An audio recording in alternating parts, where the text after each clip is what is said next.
உணர்வு பூர்வமாய் செய்யப்படுகிற ஹஜ்ஜுக்கு இறைவன் கொடுக்கிற கூலி அவருடைய எல்லா பாவங்களும் மன்னிக்கப்படுகிறது என்பதாக சொன்னார்கள்.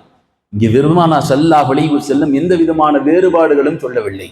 பெரும்பாவங்கள் தான் மன்னிக்கப்படுகிறது, சிறுபாவங்கள் தான் மன்னிக்கப்படுகிறது, எந்த விதமான வேறுபாடுகளையும் பெருமானார் சொல்லவில்லை. சுருக்கமாக சொன்னார்கள், அவருடைய ஒட்டுமொத்த பாவங்களும் மன்னிக்கப்படுகிறது.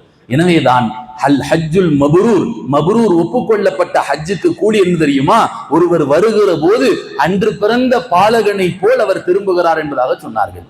ஒரு குழந்தை உலகத்திற்கு காலடி எடுத்து வைக்கிற போது எந்த விதமான பாவமும் அறியாத வருகிற குழந்தை, அதுபோல்தான் ஒருவர் ஹஜ்ஜு செய்துவிட்டு திரும்புகிற போது உண்மையிலுமே அவருடைய ஹஜ்ஜு உணர்வு பூர்வமாய் ஒப்புக்கொள்ளப்பட்ட ஹஜ்ஜாக இருந்தால் இறைவன் கொடுக்கிற கூலி என்ன தெரியுமா? அவருடைய அத்தனை பாவங்களும் மன்னிக்கப்பட்டு அவர் ஹாஜியாக திரும்புகிறார் என்பதாக சொல்லப்படுகிறது.